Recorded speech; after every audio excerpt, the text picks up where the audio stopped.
The Xantharian auction house hummed with the chittering of 1,000 alien species, their translator devices creating a symphony of overlapping commerce.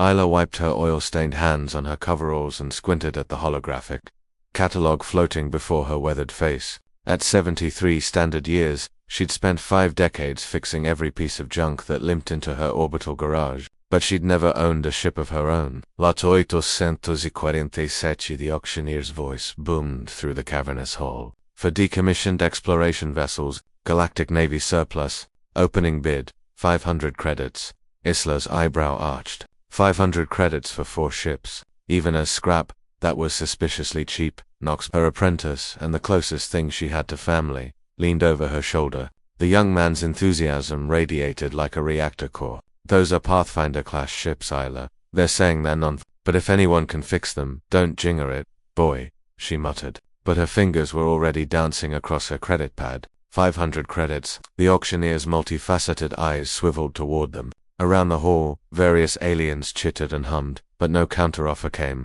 The Xantharians were known for their honesty in business. If they said the ships were worthless, most buyers believed them. 500 once, twice. Sold to the human mechanic in Section 7. Knox whooped, drawing annoyed glares from a cluster of Matherian traders. Isla allowed herself a rare smile. Come on, let's see what kind of garbage we just bought.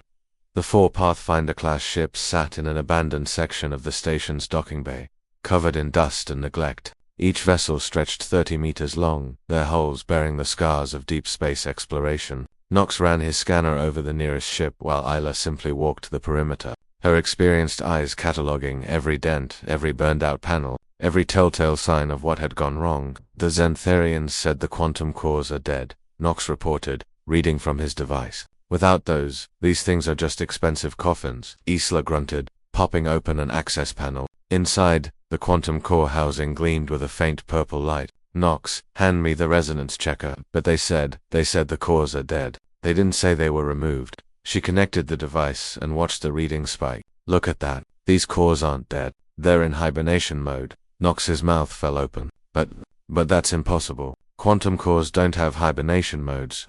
Alien quantum cores don't. Isla's grin widened. But these are human-made Pathfinders. We always build in a fail-safe. She'd worked on enough military contracts to recognize Earth engineering when she saw it. The designers had installed a feature that shut down the cores completely if the ships were captured or decommissioned, a security measure that most alien species never discovered.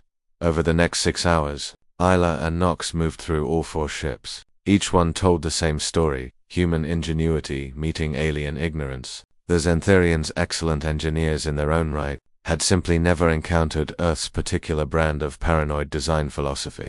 This is incredible, Knox breathed, watching the 4th ship's systems flicker to life. These things are worth millions, maybe tens of millions. Isla sat heavily on a cargo crate, her bones aching but her heart soaring. You know what this means. We're rich. Better. She gestured around the bay. No more taking the interdimensional bus to work. No more sharing transport pods with 3 Garthoxians who haven't discovered deodorant. No more spending half our income on station rent because we can't afford to live anywhere decent. Knox's expression shifted from excitement to understanding. We could live on these ships. Damn right. 1 for us, 3 to fix up and sell or rent out. Maybe start that mobile repair service I've been dreaming about.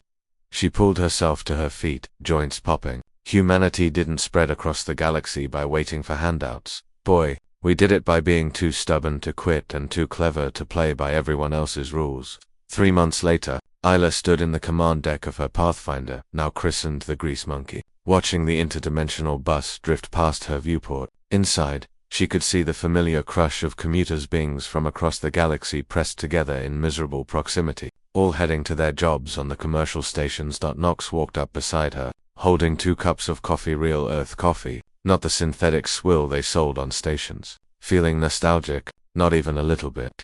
She accepted the cup and took a long sip. You know what the best part is? Every alien at that auction thought those ships were worthless because they didn't understand human engineering. They saw something broken and walked away.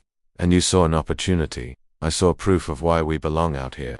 She gestured to the stars beyond the window. Humans don't give up. We don't accept impossible. We take the scraps everyone else discards and turn them into something beautiful. That's not just mechanics, Knox. That's who we are. The comm system chirped another client requesting their mobile repair services. The Grease Monkey and her sister ships had become minor legends in the sector, the human mechanic who could fix anything, traveling the lanes and vessels that shouldn't exist. Nox moved to answer the call, but paused. You think other species will figure out our tricks eventually? Isla laughed, the sound echoing through the bridge. Maybe, but by then we'll have come up with a dozen new ones. That's the thing about humanity, we're always 3 steps ahead. Even when we look like we're standing still. She settled into her captain's chair, her chair. On her ship, bought for pocket change and resurrected through human stubbornness. No more crowded buses. No more making do with less. Out here among the stars, an old mechanic had found her freedom, one quantum core at a time.